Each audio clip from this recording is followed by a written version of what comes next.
Hello, everybody. Welcome to Frank's Corner. Yeah, we're back for another wonderful day of Donald Trump and his crazy stuff. But I want to actually talk about something.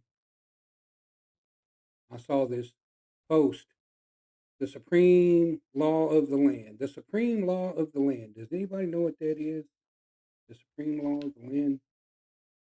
This is the Supreme Law of the Land, the Constitution of the United States. That's the Supreme Law of the Land. And any law that's written that goes against the Constitution is invalid law. I want you to understand all this. So we have under the 14th Amendment, Section 1, birthright citizenship. If you're born here and you're part of the United States and you're subject to the laws of the United States. Let's look at it like that.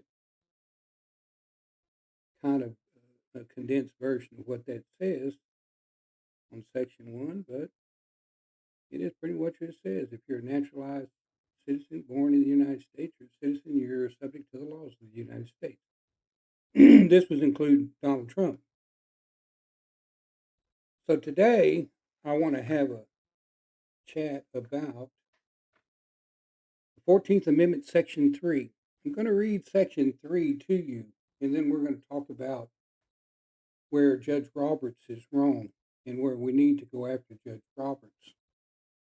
So, the Section 3 is the insurrection clause. Understand this. Donald Trump violated this when he led that group of rioters to the Capitol back on January the 6th, 2021. But here's what it says. No person shall be a senator or representative in Congress or an elector of president or vice president or hold any office, civil or military, under the United States or under any state who have previously taken an oath as a member of Congress, as an officer of the United States, or as a member of any state legislature, or as an executive or judicial officer of any state, to support the Constitution of the United States, shall have engaged in insurrection or rebellion against the same, or given aid to, comfort to the enemies thereof. But Congress may be a vote of 2/3 of each house remove such disability. Okay.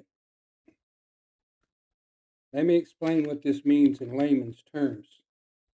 We can actually remove Donald Trump under this particular law. I'm not sure why we keep going around it. Judge Roberts tried to define that as the president has immunity. The president doesn't have immunity. The Constitution doesn't give the president immunity. So Judge Roberts himself is a liar. Of course, Judge Roberts just decided to, venture into the civil rights and take away certain people's civil rights. So Roberts isn't safe neither. We can go and impeach Judge Roberts, but I want to go back to this insurrection clause. I want to go back to this because that particular part of the Constitution is pretty specific. And nowhere in the language, nowhere in that language does it give the president immunity from this. It does not. Actually, the president can be removed over this. So, Judge Roberts, I hope people share this. I'm calling you out to your face. Is a damn Antichrist supporter. You're trying to help Donald Trump and you're trying to suit your own purpose of a white supremacist bitch that you are. Your job is to stay neutral, but I see that you haven't stayed neutral in a lot of your rulings. And, this itself means we need to remove you. Plain and simple. I can't see any other reason why we shouldn't remove you or anybody else, including Clarence there, that supports your radicalism because you're just trying to go against our Constitution. Now, there are some problems in our Constitution. Our Constitution is not perfect. This is correct. When the Constitution was written, it didn't give certain people rights. This is why we went and made amendments to the Constitution over time to try to correct some of the things that were wrong in our Constitution. Civil Rights Act was one of those we're trying to correct what was wrong with the Constitution. I guess people just kind of float past that idea of why we passed the Civil Rights Act. We passed the Civil Rights Act because technically, under the people that founded the Constitution, they had the three-fifths rules for black people, and if you were any other race, you didn't really matter at all. But this is not true. All people are equal in the eyes of God, except for when you look at it from white Christians' point of view. The only people that are not equal under God is them. They're above and you're below. Of course, this kind of goes against the teachings of the Bible, but okay. One of the biggest problems I have with religion is they're such hypocrites.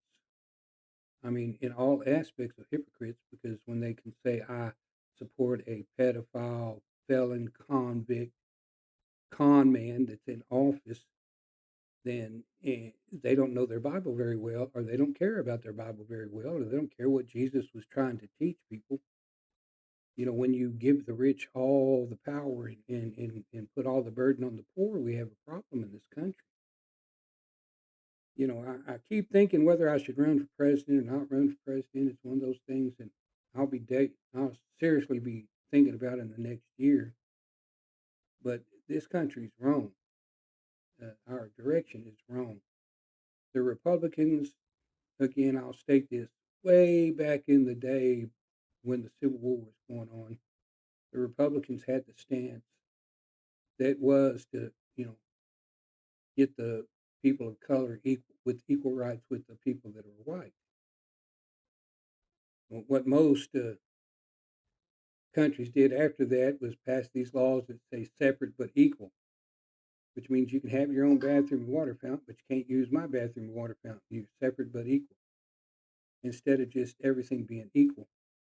I'm sorry, but the color of your skin doesn't mean that you're better than somebody else. It never will mean that you're better than somebody else. You can have that attitude that you're better, but it's not really true. If I cut your ass open and cut a person of color open, we all bleed red. We all get up and put our pants on one leg at a time. We all pull a shirt over our head, or go one arm at a time for a button-up shirt. But either way it goes, we're all the same. None of us are any higher than the other. And the Bible just says that we should love everybody, and that's really the way it should come down. We should love everybody that's going on, everybody in the world. There's a lot of bad stuff going on in the United States right now. Even if I'm dead in years to come, we are in the year 2026. This is the month of June, close to my birthday, and we're in bad shape, and we have been since Donald Trump took office. Donald Trump's been in office coming around 2 years now, and he's completely destroyed our country, destroyed our military, destroyed our standing on the world stage, destroyed our allies. He's done every little thing he can to destroy this country. While these Republicans and people in the House sit back and look at what's going on. You understand where I'm coming from? This is just how it is nowadays. So, but I wanted to just kind of roll over a few things. I'm not going to make this a real long stream, but I want you to understand that we need to start going after people that are trying to destroy this country and destroy our Constitution. And the Constitution, something our founding fathers debated heavily on before we come up with it. If you remember, we started with the Articles of Confederation before we got to the U.S. Constitution itself. That's just because many of people were wanting to talk stuff over. But, I hope everybody is having a good day. Bobcat, all my fellow Bobcat friends, I hope you are having a good day, enjoying your summer break. I'm going to make this short.